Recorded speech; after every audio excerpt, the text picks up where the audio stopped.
Live from the 607, it's the Ocho Duro Parlay Hour, where we're talking everything going on in the world of sports. Join in the conversation on social media with the hashtag ODPH, because here we go.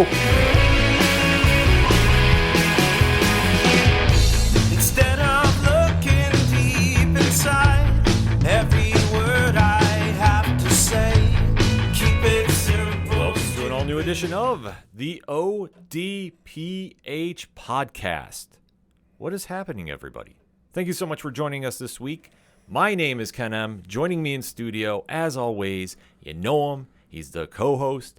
His name is Padawan J. Let me talk to you. Yeah, and this week's episode is going to be a little shorter than usual. Not that we don't want to talk to you guys, because obviously the ODPH Society is a very big part of the show. Those of you in Houston, though, I don't want to talk to you. Well, obvious reasons. It's baseball season, so Pat can't be friends with a lot of people in Houston right now. But once the season's over, we talk with everybody universally about that. But if you're a Yankees fan in the city of Houston, I'm so sorry for you. Yes.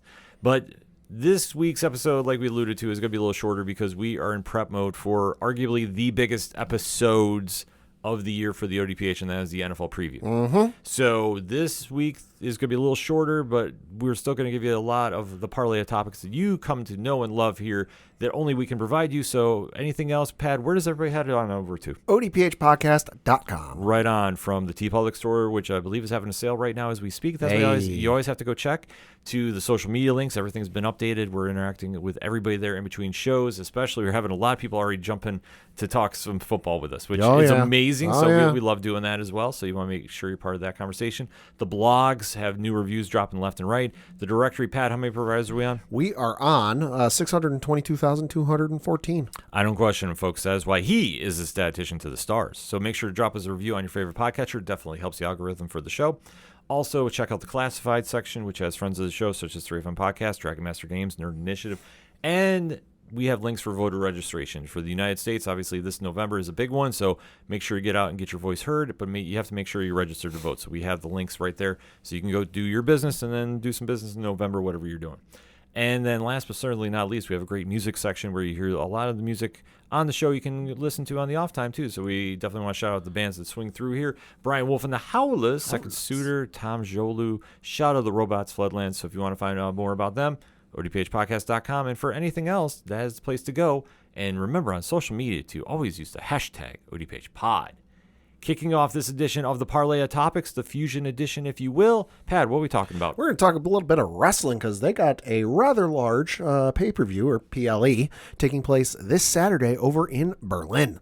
Yes, the WWE is traveling overseas to give one of their premier live events to the Germany crowd. And this is a very stacked card for Bash in Berlin. Yeah. So we're going to go into the card, kind of give our thoughts and opinions of that. So, Pat, let's break it down. Like I said, this takes place this Saturday, August the 31st. Now, take note, because this is in Berlin, this isn't the usual start time you might be accustomed to with PLEs. It starts at 1 p.m. Eastern, 10 a.m. Pacific, and the rest of you subtract from there whatever it is to your time zone.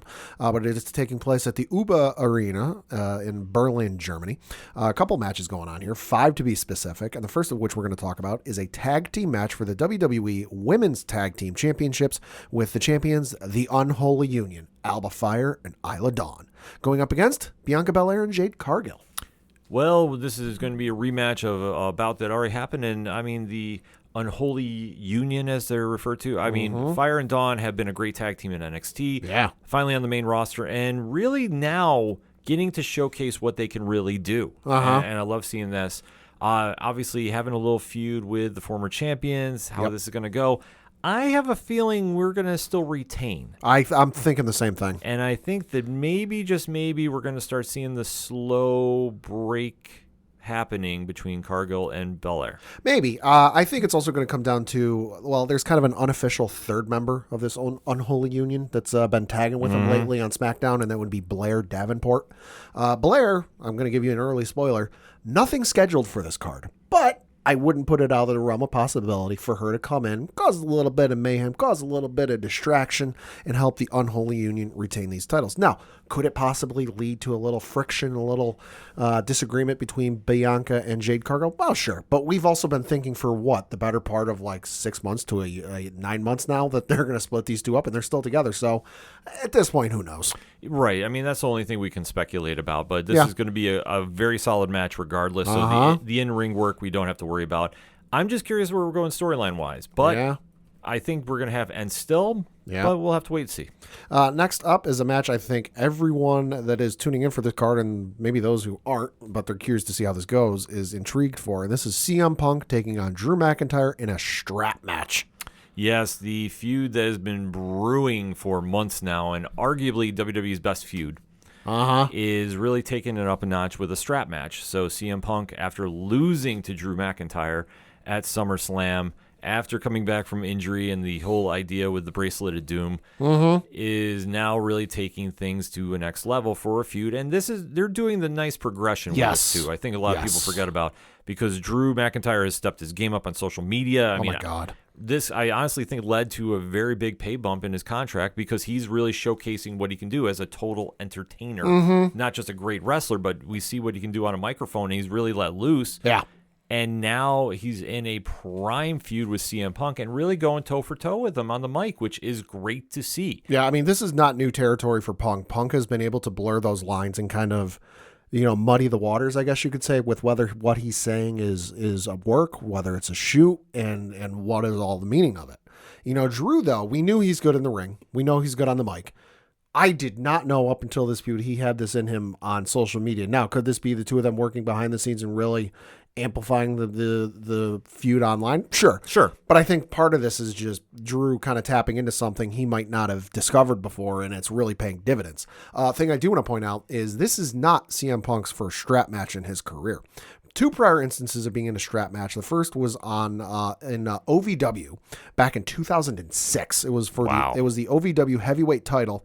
He defeated Brent Albright. And then the other one was in 2009 at Extreme Rules 2009, where he defeated Umaga in a strap match. I remember that. So currently, as we record, CM Punk 2-0 in strap matches. This one, though, I'm going to say it's going to be Punk. I feel like at this point, if it's Drew, I don't know, I feel it just might lose its steam a little bit if it's Drew again. See, I think you can go one of two ways with this. Okay. I think Punk almost needs to win this. Yeah. And I'm leaning that for my pick because all signs point to them being in Hell in a Cell at Bad Blood in September. Probably. So you have to get there somehow. Yeah.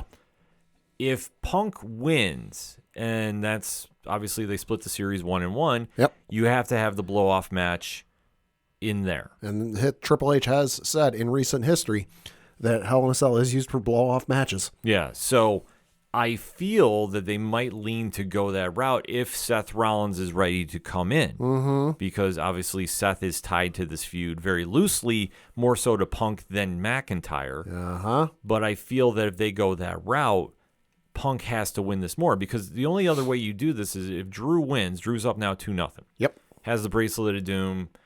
Punk has to put up something to get there. Yeah.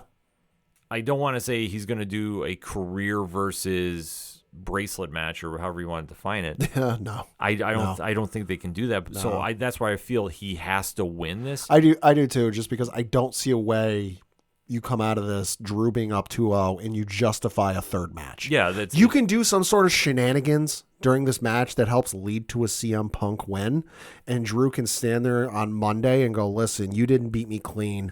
X, Y, and Z happened. You know, if he can say this to Punk, he can say this to Adam Pearce, whoever. But he can say, like, listen, he didn't beat me clean. Here's what happened. Here's the video footage. You saw the video footage. You know, he owes me another match. And you can even have another blow up like he did a couple pay-per-views ago, where it was the post show and he stormed in on the post show. Yeah, you have to do something like that. So But I think for the picks here, we got to go Punk. Yeah, I agree. I think that makes the most sense. Because, like I say, Mac could win, but then Sure. it gets really messy of how you want to try to get into that third match. Right, because this isn't like he has a. It's not like Drew has a belt and Right. Punk can go through a gauntlet match and earn himself a number one contender. Like, no, there's no belt. There's no easy way to like do a third match. Yeah.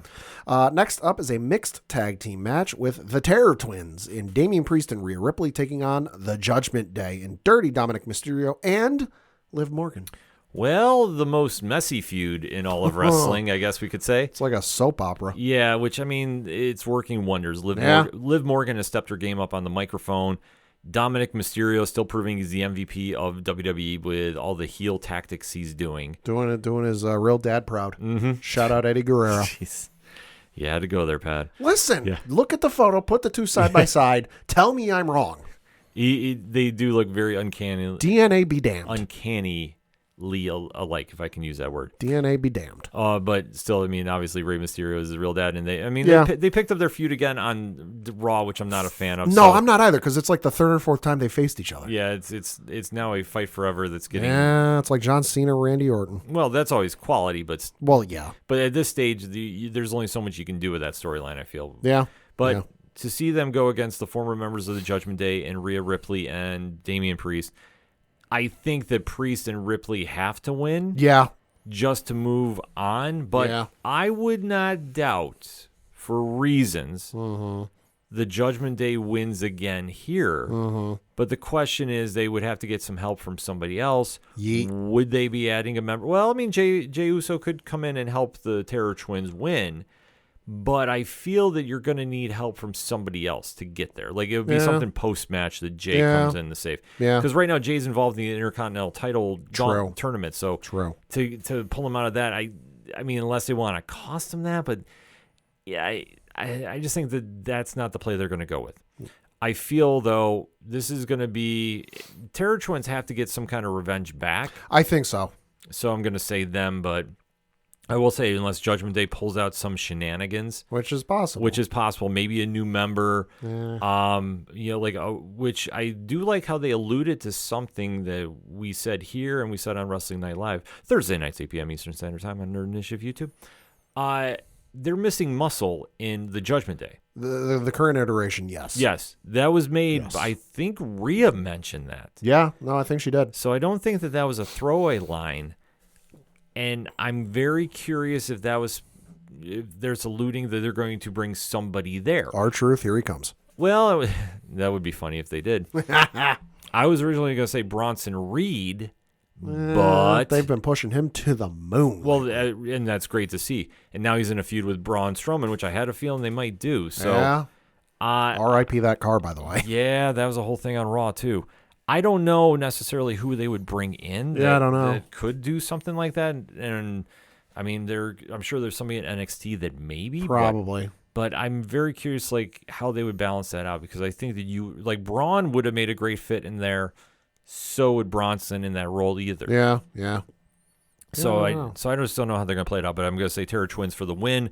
And we'll see what plays out. But if Judgment Day has a new member, that's the time to strike. If there's somebody they're going to add to this group, it's going to be somebody we've completely forgotten, because in a similar instance, New Day adding Odyssey Jones into their faction. I'll be honest, forgot he was even signed to the company when he showed up on Monday Night Raw a couple weeks ago. Oh, we all did. I was like, wait, who is this guy? And they're like, oh, it's Odyssey Jones. I'm like, he's with the company? And then I had to Google, and they're like, oh, yeah, he was drafted to the Monday Night Raw brand in whatever year. I'm like, oh my God, I forgot about that. For this, though, the story's been incredible. Everyone involved, especially the moments where, Rhea is talking to the Judgment Day, and they're going back and forth. There was the 1 week where Dominic and Liv were on this entryway in one of the arenas, and Damien just pops up behind him, not even looking at him, just kind of a deadpan look over their head, like surprise, and just chasing the hell out of them all over the arena. I agree with you. I think Terror Twins, Priest, and Rhea gotta win this, just because the entire build-up this entire time has been them getting their butt kicked and them running all over the arena trying to chase down Dom and Liv. Mm-hmm. It's got to come to a point where, they're in this instance, Priest and Rhea are the faces. They got to emerge victorious at some point, and I think it's going to be in this match. Yeah. Next up is going to be a singles match for the undisputed WWE Championship with Cody Rhodes defending his belt against Kevin Owens. I don't like to say the word filler, but that's kind of what this feels like to me a little bit. I think they're waiting for something to build up with Cody against Solo and the Bloodline. War Games, obviously, has been referred to a lot. Yeah. I think this is the bridge to get there. The build has not been bad, mind you. No. Kevin Owens is in that versatile role that you can plug and play, heel, face, whatever you need him to do, he'll Dude's do. featured on TV every week. Exactly. So it's not a slight to him by any stretch of the imagination. No. I just feel that this is only to get Cody to the next feud. And I think this is going to be a very short one. I think they're going to have a fantastic match. Oh, I do too, and I fully anticipate Bloodline 2.0 interference. Yeah, it has to happen. This ain't ending in a clean pin 1, 2, 3. Right. Like, this could be something where Kevin might get the pin per se, but Solo sends in Jacob Fatu to stop him. Just because he wants to be the one to beat him. No, you know what's probably going to happen? Because Solo wants to be the one to beat Cody. Kevin's going to go for the pin.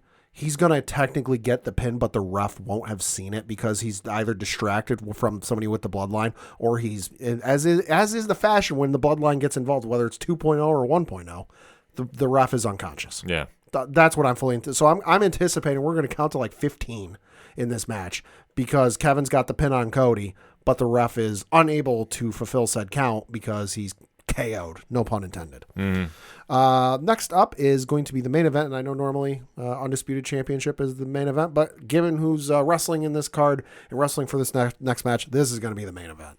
It is a singles match for the World Heavyweight Championship, and then the stipulation should be noted after I mention who's wrestling in it. The belt is being defended by Gunther taking on Randy Orton, and it should be noted if Randy Orton wins the championship, he goes to Monday Night Raw, and Gunther goes to Friday Night SmackDown, soon to be whatever night SmackDown they switch over to on USA. If Gunther retains, well, then Stackwell, nothing changes. Well, this one has actually had a great build because this was the fallout from the King of the Ring. Yep. Where technically Randy wasn't defeated. Technically. Yeah, which I like how they're running it back. I mean, obviously, ref's decision is always final. Things happen in matches. It is what it is. In this situation, though, I really think that they did a smart build because Gunther having a challenger such as Randy off the start is perfect because Gunther is going to have a long title reign with this belt. And defeating Randy, which I think he's going to do. I think both champions retain this one. I think Cody and Gunther do. Okay. But I think for Gunther, this is going to be a great showcase of what he can do. Yes. Because Randy, arguably one of the best of all time. Agreed. Still going at a high level. They're going to put on a show, especially Gunther in his home country. Yeah. That place is going to be erupting. Randy can go heel mode. Yeah. And it'll be fine. Oh, yeah. Randy's going to be the heel. Yeah. And they're going to have a great match, but Gunther is going to win clean. Yeah. And have the hero's welcome returning home. It's going to be a great moment for him and well-deserved, too. Yeah. No, I agree with you 100%. Can we also just, for a moment, marvel at the fact that WWE is doing Gunther versus Ilya Dragunov at house shows? That's a fucking pay-per-view quality match people are getting for house show prices. Well, that's insane. Well, it is, but you have to keep something in context, too. Okay. Both Dragunov and Gunther have wrestled all over Europe. Right. So the fact that the fans over there get to see that legendary feud because they've already seen that happen many times. True. Both of those wrestlers over there, like that is something like we would say is like Kevin Owens and Sami Zayn. Yeah. Like we see it a lot here in the United States, but like I say, so for them to do it there, I think it's great. I think when they do that for the United States crowd, and especially on a big stage, much like maybe Survivor Series. That's not going to be like a fast lane pay-per-view. That's going to be a big one. That's going to be a marquee matchup, and that's really going to you're like fans that have seen it for years for what those two can do because they work a very strong style. There's going to be a certain group that is not prepared for what they're about to see. Right, like I say, they're going to be blown away for it, but it's much in the same sense of like when we say Kevin Owens and Sami Zayn. Yeah. Like that's a fight forever, okay. and you could see that too. Yeah. So like I mean I do agree with it. It's crazy that's on the house shows. Yeah. On the tour there, but both of those gentlemen are marquee names over in Europe for their times in True. in the Indies over True. there. Plus NXT UK, we have to remember. So that all mixed together, like that's the perfect way to do that, especially when you want to hype up the WWE crowd coming over there. So, like I say, I think that makes a lot of sense. But yeah, that is wild to think that that's going to be a house show, and I just can't wait till they do it at Survivor Series. I'm going to call it out Survivor Series. Okay. But yeah, for this matchup, I think Gunther's going to retain. It's going to be a great match. They're going to work each other stiff. They can both do it. You know, it's going to be insane. I'm sure. Whatever the other guy's name who's still with Gunther. Ludwig Kaiser. Thank you. Ludwig Kaiser is going to run out. I wouldn't be surprised if we get a Giovanni Vinci sighting because we haven't seen him in quite a while. They've been doing vignettes of him though. He's going back to the model gimmick or whatever he was doing. Like the right before they reteamed him with Imperium. Right. He's back to that. You know, but it's going to be a great match regardless. But yeah, no, there's no way with Gunther. Now, granted, he's not from Germany. He's from Austria. Yeah. But next door neighbors. There's no way Gunther's going to lose his belt. This isn't the previous regime where, hey, you're near your hometown crowd. You're ready to eat a pin, kid. Yeah, like I say, he's returning to the home of Europe, I should say. It's a homecoming welcome asterisk. It's not really his home, but it's close enough. Yeah, because I know I read it, so I apologize. I think I said home country earlier. Okay. So, but yes, but like I say, it'll be a homecoming nevertheless because, like I say, Yeah. he's been a star over in Europe for many years, yeah. and the fact that we get to see him in the United States now is amazing. And this just goes to show the big reach the WWE has globally. Yeah. So. A very cool moment to see. I mean, it's like I say, wrestling is worldwide for a reason. We've seen this with AEW going to England this past week with All In, which we'll be talking about on Wrestling Night Live this week. Yeah. And obviously WWE making the international tour as well too. Like I say, it's a great time to be a wrestling fan, no matter where you are in the world. Plus you got NXT No Mercy the next day. Yes, let's talk about that a little bit. Holy hell. So first match you got on this one is Roxanne Perez defending her NXT Women's Championship against Jada Parker. That's going to be a great match. Roxanne for the win, though. I think Jada is on the way. I just don't think she's there yet. Well, you talked last with the Cody match placeholder, stopgap filler. This is filler. Nothing against Jada Parker at all. We know who's coming for NXT. Yeah. Certain wrestler by the name of Julia. Mm-hmm. Another wrestler by the name of Stephanie, what is it? Vakir. They're coming. Yeah. They're imminent. So I get the feeling one or both might show up at this pay-per-view to take her out. I see Julia showing up. Okay. I think Julia is going to be the first one. And then I think they're waiting on Stephanie Vakir to come in. I heard some possible, like, just trying to sort out a visa. Yes. I heard it was something, like, it's not like, it's just like some paperwork. And it's a minor hiccup. Yeah. It's like an I's got to get dotted and a T's got to get crossed. Yeah, it's a minor hiccup from what we're hearing. So. But yeah, no, this is probably going to be, I'd say, the midway point of the card, and you're going to get that finally they're there. Mm-hmm. Next up is a singles match for the NXT Women's North American Championship with Kalani Jordan defending her belt against Wendy Chu. Wendy has a weird gimmick now. Yeah, she does. Did I see her talking to zombies? Yeah, they're trying to make her supernatural now. I don't know how I think about this. This is going to be a great match, though. Wendy can go in the ring, and Kalani Jordan's amazing. Oh, yeah. So I'm going to say Kalani for the win. Yeah, I'm going to say and still as well. Next up is a singles match for the NXT North American Championship with Oba Femi defending his belt against Tony D'Angelo. I'm sorry, I love the D'Angelo family. Mm-hmm. It's the best TNA gimmick not in TNA. Mm-hmm. And the setup with him and Femi this past week was amazing. Uh-huh. So this match is going to be great. Femi's retaining, though. I don't see him dropping that for quite some time. He's going to retain, and he's going to take out every single member of the Don's family. I will say this. D'Angelo is going to give him a good run. Oh, absolutely. This will be a very good story. Femi will look defeatable in this, but I think ultimately he's going to win. Next up is a tag team match for the NXT Tag Team Championships with Chase U, Andre Chase, and Rich Holland defending their belt against Nathan Frazier and Axiom. I will never bet against Chase U. Yeah, I'm just going with Chase U on this one. I love Chase U. Chase U might be one of my all-time favorite factions from NXT. That does not surprise me. Yeah, they check all the boxes for me.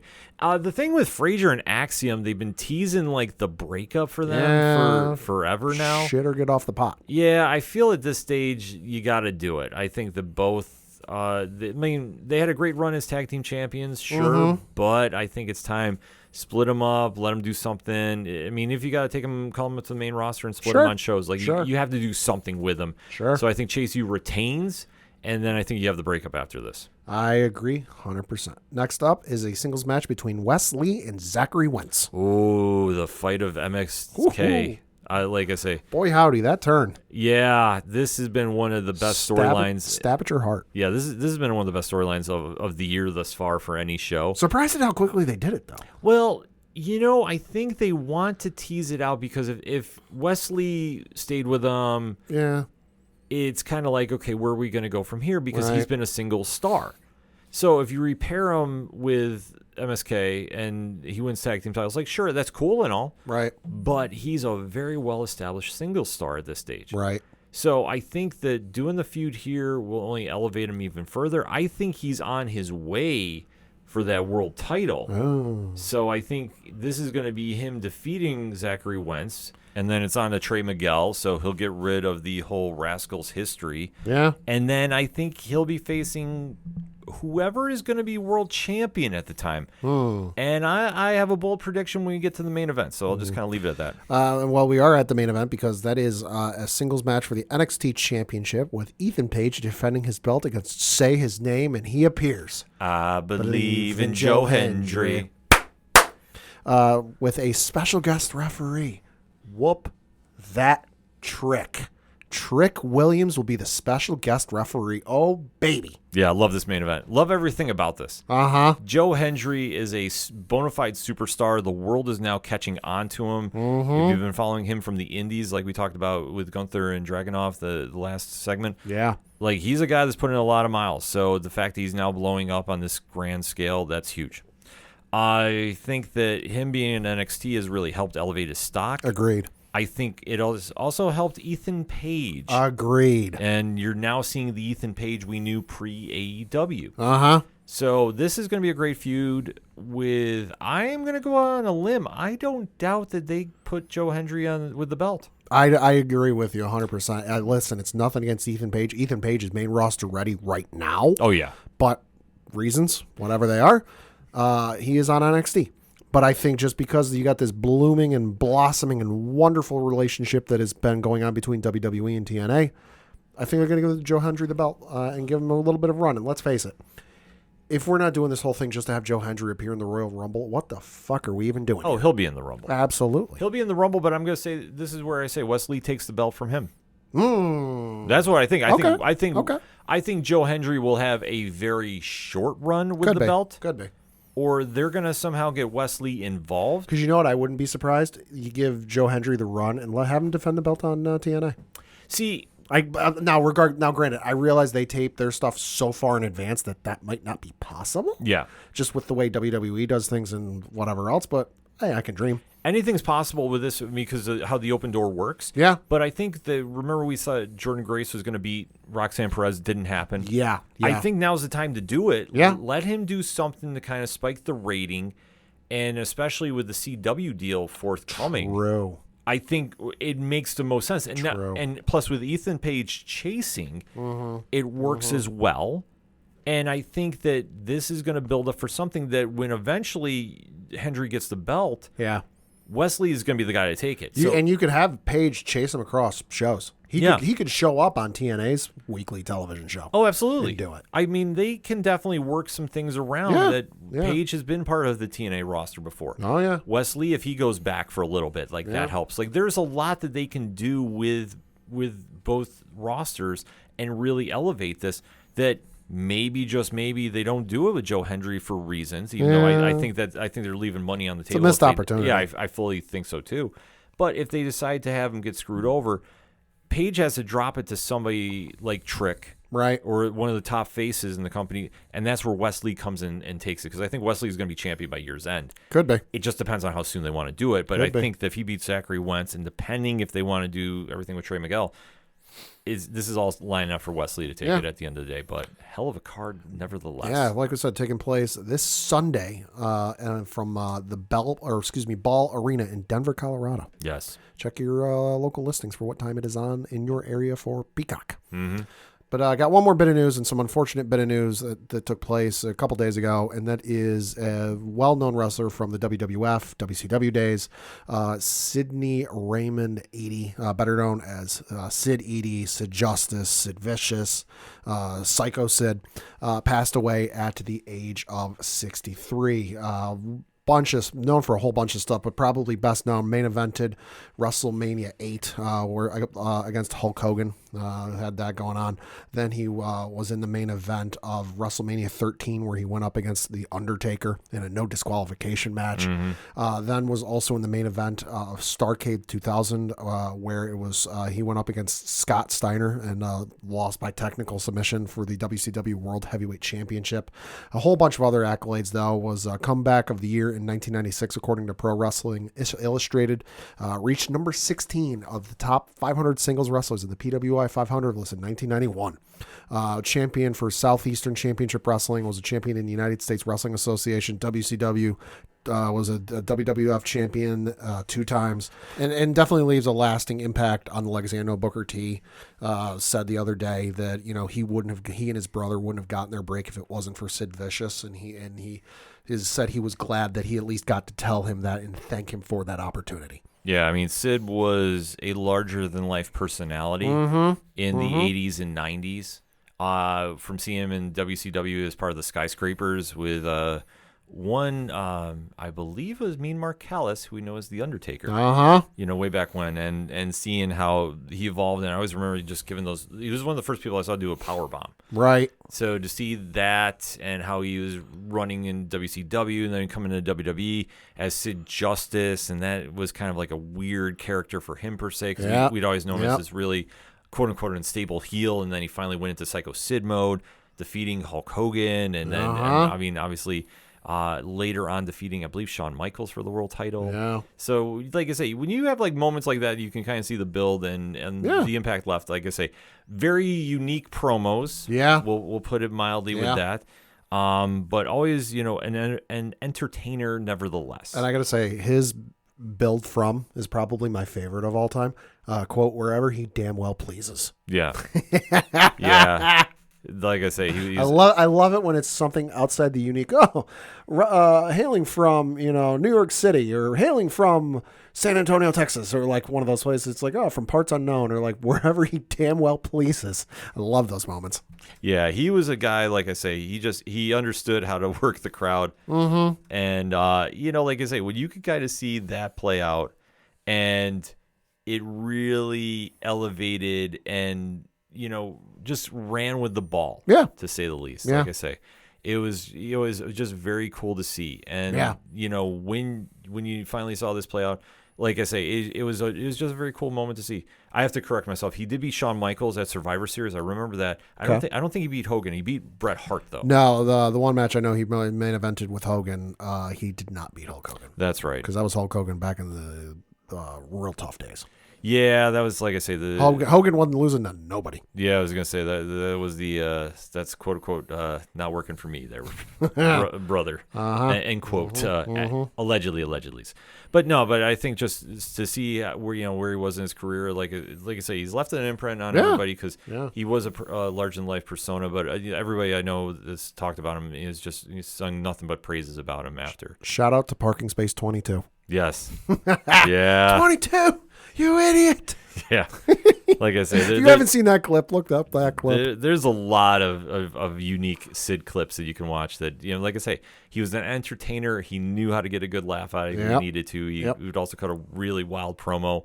Hell of an in-ring performer as well for his size. Albeit, though, one of the most gruesome injuries I've ever seen was him coming off the top rope. To this day, I will tell people never watch that as well. Yeah. But overall, though, an impression that will never go away, and our deepest condolences to his family, friends, and fans all over the world. So that being said, hit us up on that hashtag ODPH pod. We gave you a lot of WWE news. If you're looking for anything else this week, Wrestling Night Live, Thursday night, 8 p.m. Eastern Standard Time on Nerd Initiative YouTube. But let's talk about the WWE Bash at Berlin. Let's talk about WWE or NXT No Mercy. And even if you're a Sid Vicious fan, Let's talk about some of his, great promos and maybe your favorite matches of his. Let's talk about the positive of wrestling because that's what we like to keep it around here. So all that said, we're going to take a quick break. We'll be right back.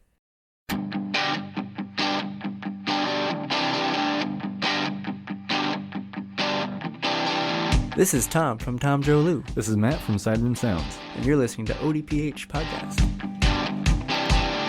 Wanna go where no one knows my name, to the desert, the oceans, or the plains. 'Cause I wanna... Coming back for the final segment on this edition of the ODPH podcast, Pad. What you got? Got a couple things to talk about. First of which is a local minute for sports and looking at the standings for the AA Eastern League. That is, of course, the league, and specifically the Northeast Division. That is where our Binghamton Rumble Ponies play. First place, you have the Portland Sea Dogs, who are the Boston Red Sox affiliate, 69-51. The second place, you've got the Hartford Yard Goats, who are the Colorado Rockies affiliate, sitting with a record of 65-54. They are 3.5 games back. Then you've got our Binghamton Rumble Ponies, who are the New York Mets affiliate, who are 63-55, 5 games back of first place.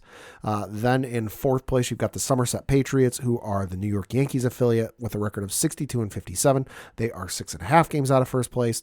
Then you've got the Reading Fightin' Phils, who are, if you couldn't tell, the Phillies affiliate, with a record of 52-68. They are 17 games out of first place. And then you've got the New Hampshire Fisher Cats, who are the Toronto Blue Jays affiliate, sitting with a record of 48-70. They are 20 games out of first place. And then looking at the schedule you had for this past week, had a couple of games going on for those Binghamton Rumble Ponies. They had a home series against the Reading Fightin' Phils, where they won their first game, which was on Tuesday by the final score of 4-2. Won their game on Wednesday by the final score of 3-2. Won on Thursday by the final score of 8-2. Lost on Friday, though. Boy, they took their lumps, 10-3. Hey. Won on Saturday, though, 5-3. And then won on Sunday by the final score of 2-1. So, hey, you only lost one game in the series. That ain't bad. Out of town this week, they were playing the Hartford Yard Goats. They had a game on Tuesday where they won that one 3-2. They got a game on Wednesday at 7:10 p.m. Eastern. Then they got another one on Thursday at 7:10 p.m. Eastern. Friday at 7:10 p.m. Eastern. Saturday is at 6:10 p.m. Eastern. And then they've got a game on Sunday at 1:10 p.m. Eastern. And then they've got a super rare, probably because of Labor Day here in the United States. They're starting a home series on Monday next week against the Somerset Patriots. So you got a little bit of AA Subway Series action going on. So definitely want to check that out. You got go to bingrp.com. All right, so let's kick in some entertainment discussion because there was a little bit of newsworthy stuff. I mean, not enough for full segments, but let's break it in because that's what we do here at One Shots. Yeah, this one caught me by surprise, and admittedly, there are times I forget I follow the Captain Planet Facebook page. But hey, I grew up on the show. So I liked it eons ago. But It is what it is, man. I don't judge. Hey, it was a great show growing up. Great positive message for the kids these days. Very true. But they announced that for the first time ever, both animated series are coming to DVD in one box set. Interesting. Yeah, so this is from the series that, of course, came out in 1991, and then it led into the New Adventures of Captain Planet. It's going to be on the same box DVD set for the first time with all 113 episodes. Reading from an article on Cinelinks.com, it says, quote, "The series features an all-star voiceover cast including Martin Sheen, Meg Ryan, Whoopi Goldberg, and LeVar Burton. The power is yours to own Captain Planet, the complete franchise, on DVD October 15th, 2024 from Discovery or Warner Brothers Discovery Home Entertainment." So this one's awesome. Like I said, it's a good pickup if you grew up on the show. If you got kids, it's also a great pickup because it's a good positive message, helping the planet, doing the right thing. Great show. All things considered. So hey, and I don't. You can buy it on iTunes. I don't think it's streaming anyplace. I don't think it is streaming either. Now that could change because I know the whole Boomerang streaming service is shutting down. If it's not shut down already, Yeah, it's a weird situation there. and all of that stuff is being melded into Max, with the exception of the stuff that's licensed out elsewhere. Like I know the original Flintstones cartoon is on Hulu of all places, but regardless, if it's on Boomerang, it might end up on Max, but to be determined, card subject to change. Got a trailer to mention because I knew this was coming, but I didn't know the trailer was coming, and we got a trailer for the upcoming Super Man, the Christopher Reeve story. Yo. Oh my God. So this is a documentary about Christopher Reeve and his time as Superman and everything else that came afterwards. It's out in theaters September 21st and 25th. Of course, tickets are now available. The description on the YouTube video from Warner Brothers Pictures reads, and I quote, the story of Christopher Reeve is an astonishing rise from unknown actor to iconic movie star, and his definitive portrayal of Clark Kent / Superman set the benchmark for the superhero cinematic universes that dominate cinema today. Reeve portrayed the Man of Steel in 4 Superman films and played dozens of other roles that displayed his talent and range as an actor before being injured in a near-fatal horse riding accident in 1995 that left him paralyzed from the neck down, close quote. This trailer, I'm not going to lie, brought some tears to my eyes. I'm going to be a sobbing mess by the end of this movie. Yeah. I'm going to see this in theaters. I don't care when I got to see it, but I'm going to see this in theaters. I'm going to be sobbing. This hit all the emotional levels. And then some. Like, even the trailer, like, it's a great homage, you know, when to think about the legacy he's left behind. But man, it hits you on all the emotions. Like, there's no escaping that. So yeah, we're definitely gonna be checking that out when it comes out in theaters. And then that's gonna be a big screen one. That's not gonna be waiting until it comes to home video. Absolutely. Then I got a little bit of Marvel Cinematic news, and that is the only James Spader is returning as Ultron for the upcoming Vision series. Reading from an article on thehollywoodreporter.com, quote, James Spader is returning to the Marvel Cinematic Universe. The Emmy-winning actor is set to reprise his role as the voice of robotic villain Ultron in Marvel Studios' untitled Vision series, the follow-up to its acclaimed WandaVision show. He first played the role in 2015's Avengers: Age of Ultron. Paul Bettany is reprising his role as Vision, the android who fell in love with the Scarlet Witch and then was destroyed by Thanos in Avengers: Infinity War. In WandaVision, he returned via magic and the power of grief, but also as a rebuilt android, now ghostly white. Close quote. So, not totally surprising, given the fact it's Vision. Ultron, usually not far behind when it comes to Vision, but right. James Spader's coming back, baby. Oh no, I'm excited for this. I mean, obviously, Age of Ultron is a very polarizing film amongst MCU fans.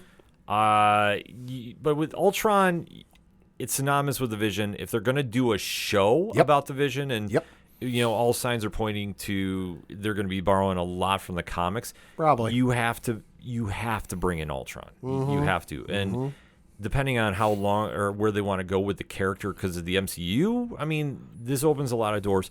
But I think it's very cool that they're actually bringing him back. Just for the simple fact is we don't see a lot of villains make it to another sequel or so in the MCU films because of reasons. Just saying. Yeah. So, and Ultron is one of the best Avengers villains. So to see him come back, I think is very, very cool. And I am just curious about what happens with him after the show. Like, that's where I'm kind of leaning with, because I still have a feeling they're going to borrow a lot from this Vision story, possibly from the Tom King run. Right. But wait to see ...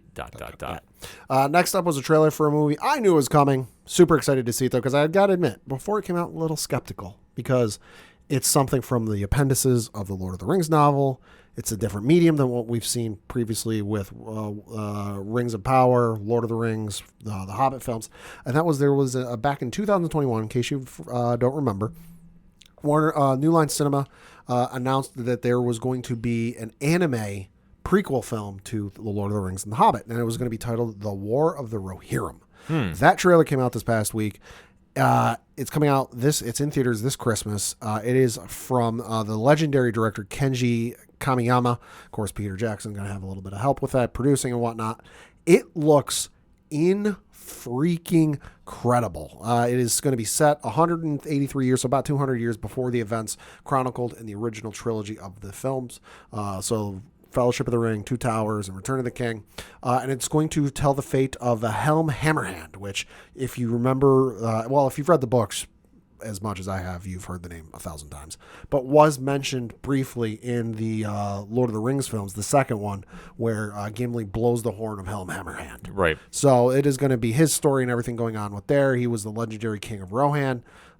It looks incredible. Like I said, I was skeptical about this just because, listen, it's Lord of the Rings. I've got fond memories of reading it when I was growing up.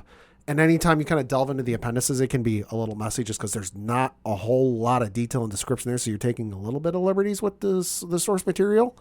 Tolkien is not exactly George R. R. Martin levels of detail when it comes to some of his stuff. Yeah.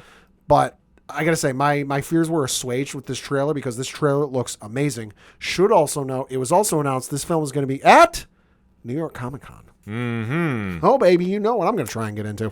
Yeah, we're going to have a lot more to talk about that as the weeks are approaching because obviously Pat and I, and along with the team from Nerd Initiative, are going to be down there as press and a lot of things to stay in tune for because, is it October yet, shall we say? So yeah. Stay tuned. No kidding. If you can't wait till then, though, you don't have to wait long for some more Lord of the Rings content because the second season of The Rings of Power is dropping this week. Probably tonight as we record. It's supposed to drop on August 29th. We know how Amazon loves to do those. Oh, hey, it's 9 o'clock. Here's the premiere. We've got a 3-episode premiere dropping. It is going to be, at least according to the IMDb page, an 8-episode series running all the way through October 3rd. Super excited for this, especially given how as mixed as the first season got. I enjoyed it to a certain degree. And especially there's some plot lines and some threads from the first one specifically involving a fucking Balrog that is in a certain place, Moria. If you've ever seen the Lord of the Rings films or read the books, you kind of know what happens. Yeah. We're probably going to see it here, so we'll see. Excited to watch it, though. Dropping August 29th, first 3 episodes. So super excited to check that out. Yeah, definitely want to see what they got in store for this because obviously there's a little hype behind it, so you got to go check that out. Lastly, certainly not leastly, for you Transformer fans and for me, after 25 some odd years, the album and the music for Beast Wars, the CGI series from 1997, finally released for the public. Okay. Released on streaming. It's on YouTube Music, Apple Music, Spotify, whatever streaming platform you use, it is on there. It is 14 tracks, about a half hour. And if you grew up watching the show like I did, boy, these all sound familiar. It is incredible to listen to. And it's also incredible that we got this because when the production company that made this show was sold in like 2006, 2007, there was a rumor at the time that they deleted all the music and everything else that was on their computer files once the deal went through and they were sold. So there was a lot of speculation we would never hear this music by itself and not in the show because the show at that point had been put on DVD and VHS and it was on streaming and whatever else. But nobody ever thought we would get the music. But when they announced earlier this summer that, hey, the album's going to be coming, super excited it's finally here. I hope there's more because just from my listening to it, it's only season 1 stuff and there's 2 more seasons. And I realize they reuse a lot of the same themes throughout it, but there's other music that appears later in the series that isn't on this album. So I hope we get more. Yeah, I mean, it's cool to see. I mean, obviously, if you're a longtime Transformers fan, you're excited about this. So, and obviously, Transformers got a big year for the rest of 2024 in some certain avenues. So, also, if you're a fan of, I just remembered, of the old series, the original series is also got an album on iTunes and streaming and whatever else. That one, however, is 42 tracks. Yes, about an hour. So if you much prefer the original series from the 80s, there you go. There's one for you there. You can't go wrong with that. Mm-hmm. Nevertheless. Nope. Obviously, it's New Comic Book Day. We have a lot to talk about with that. But first, there was a little press release that came out my way from our good friends over at Marvel Comics. So, quoting, a brutal era of Iron Man begins this October, making his Marvel Comics debut. Pulitzer Prize-winning journalist and author Spencer Ackerman will team up with rising star Julius Ota to build an epic new run of Marvel's Armored Avenger. Like all Marvel major launches, Iron Man #1 will sport a special foil variant cover the fans will see today. Nice. Drawn by acclaimed artist Philip Tan. The piece depicts Tony's emerging from the rubble of his past suits and his new armor, dubbed the improvised Iron Man. Ooh. Fans will see it assembled throughout the series as Tony does what he does best, tinkering and upgrading it to counter anything the world throws at him, end quote. So, Pat, I know you have not seen this. I'm going to show you this right now, live and direct. Da-da-da-da. Yo, I dig it. Okay. Different, but I like it. Yeah, it's very different. I mean, it's very cool, though. The helmet reminds me of the animated series from like the 90s. Yeah, they are definitely borrowing a lot. It looks, first glance, it looks bulkier. Yes. Very much bulkier than we've seen in recent memory. But it still looks very cool. Philip Tan did an amazing job with this piece. So this book will be on sale October 23rd. Okay. at the comic shop. So make sure you get the pre-orders in now because I guarantee you it's going to be flying off the shelf. So a lot to talk about that, as well as our picks this week. So Pad, why don't you kick us off? What are you picking up at the shops this week? Picking up and recommending the 3 issues I reviewed for Nerd Initiative this week. The first of which is Amazing Spider-Man issue number 56. The more important piece, though, it is Legacy issue number 950. Wow. From Zeb Wells. This one is a monster. I'm going to warn you up front. This thing is like 63, 64 pages. It's insane. Makes sense, though, because it's 950. Yep. So the description of this is Tombstone returns in a special oversized Legacy number 950.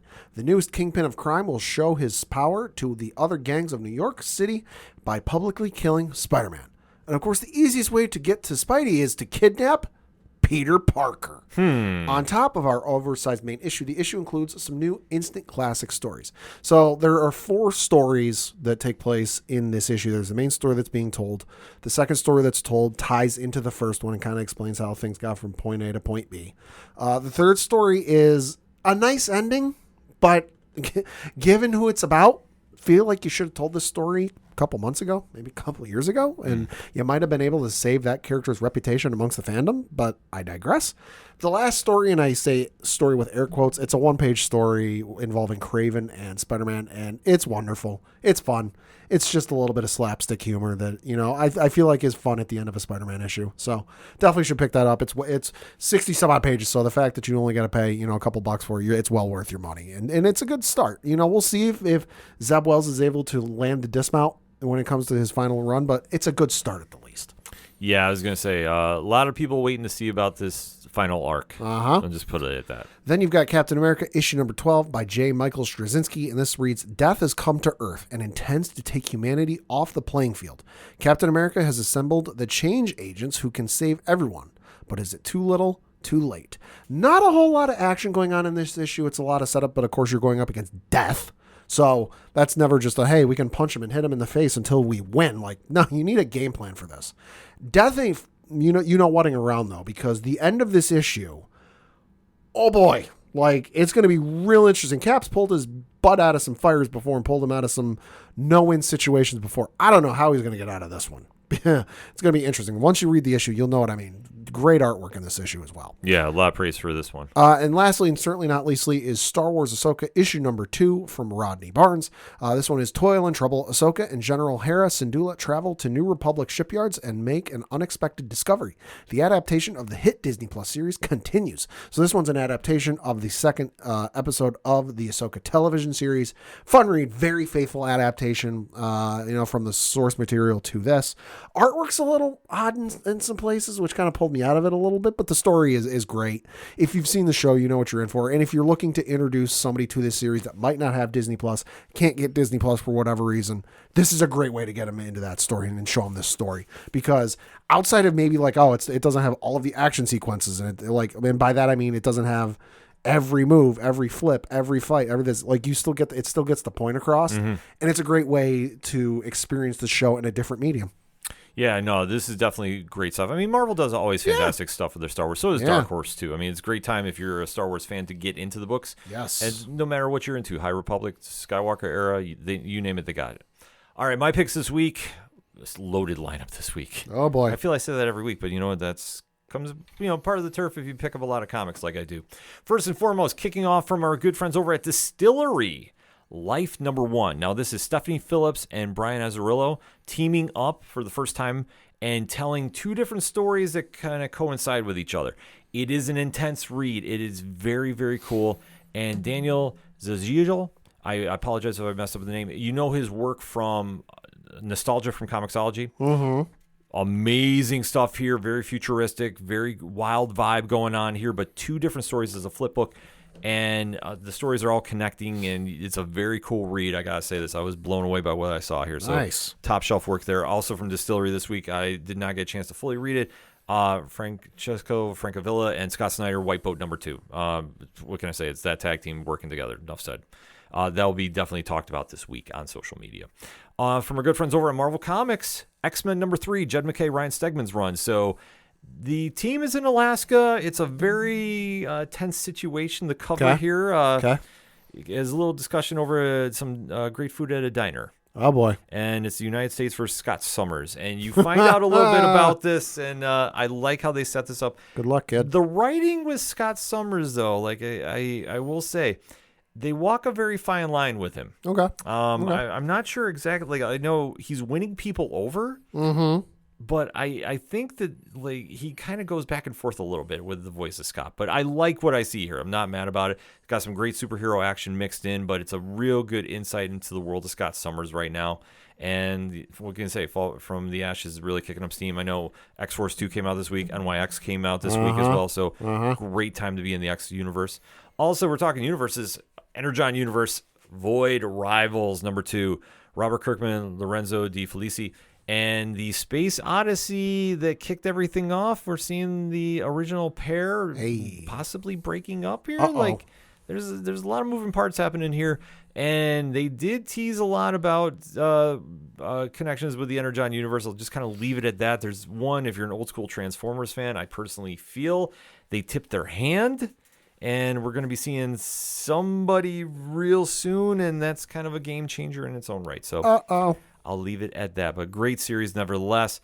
Also from Boom Studios, Berserker is back. Oh. So this is the book with the original team working together. So that is Keanu Reeves, Yep. Matt Kent, Ron Garney, Bill Crabtree, Clem Robbins, back telling the untold tale about B, the half-man, half-god, all-killing machine. And this is set in the era of Genghis Khan. Oh, interesting. So if you're a history buff, you like stuff like this, you're going to really dig it. The art is very intense. I will tell you right now, it's not for the squeamish. Yeah. Berserker is never meant for the squeamish. Yeah.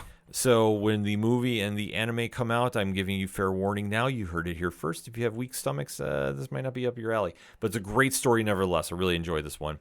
From DC Comics, Absolute Power Origins number 2. So this is another stage in the origin story of Amanda Waller.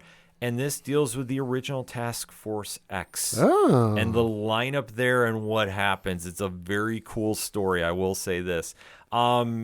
You're getting an insight of what drives her and how she works and seeing the interactions with the first team, which there is one surprise member on there that I was not expecting to see him in there. And he was and played a very big role. And yeah, stuff happens. So I will say, definitely cool story, especially if you've been into Absolute Power. I've been hearing a lot of feedback from a lot of our listeners about that. I'll be talking about that, obviously, going into the Absolute era that's kicking off this fall in DC. And who knows, we might have some friends stopping by to talk about it on the show. Hint, hint, wink, wink. Stay tuned, ... Speaking of friends of the show, one that will arguably be swinging in sooner than later. We're currently trying to finalize times. That is our good friend Ryan Parrott. Hey. Who, Rogue Sun number 21 is out. Black Market Narrative, Image Comics, Massive Verse. Very cool story. Really doing some interesting things with this latest return arc. And you see a lot of new characters getting introduced. And where this is all leading, for a big showdown happening. And I love the cliffhanger ending that they did here. So this is going to be one to check out. And like I say, Massive Verse friends are... we're working things out right now, so stay tuned, ... I'll just leave it at that because I don't want to tip anything off and reasons happen. Last but certainly not least on my list, one of my favorite series. I know Pat will arguably never read this until the show comes out because it's a horror book. Probably not. Something is Killing the Children, number 40. So James Tynion, Werther, Del Edra. This is a very intense read. I'm not going to lie. I did even put in my review for it an editor's note because some of the imagery is going to be very unsettling. But it fits with the story. But just so you know, because this dives into, as they term it, year 0 of Erica Slaughter. And you do see a story of what happened with one of her missions that did not go well. And it, like I say, it's an intense read. It's a great read. But some of the stuff it will shake you a little bit. But it's still a very, very cool book. I always give it a high recommendation. I'm very excited to see what's going to be coming out in the live action, and we'll see where we go from there. But like we say, if you're looking for more reviews, nerdinitiative.com has you covered. Over 30 reviews on the site right now, so definitely head on over there while you're on your way to the comic shop, because there's nothing like going to a new comic book day into your local comic shops and going picking up some great books. That said, for anything and everything that is the ODPH, you can find it at odphpodcast.com. That's it for this week, because it's going to be football season next week. So for the one and only Padawanje, Fuck the Astros. I'm your host, Ken M. Thank you as always for listening to the ODPH podcast. We'll see you next week and talk some NFL. See you next time.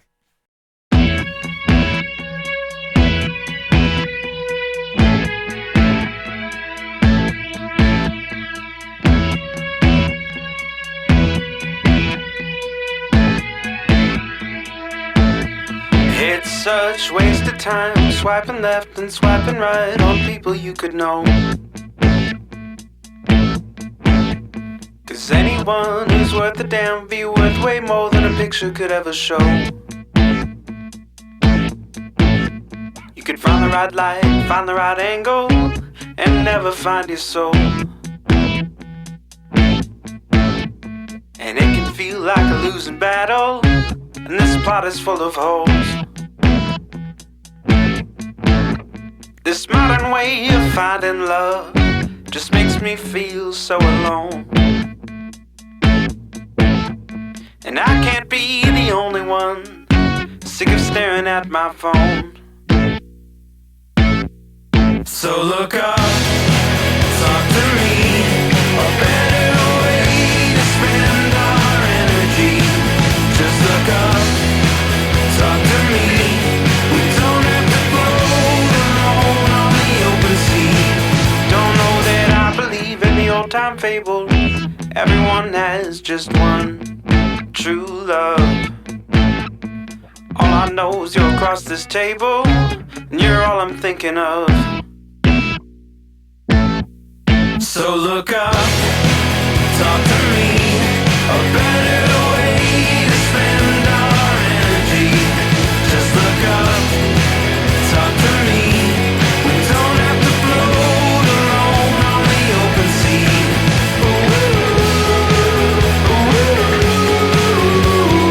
Talk to me.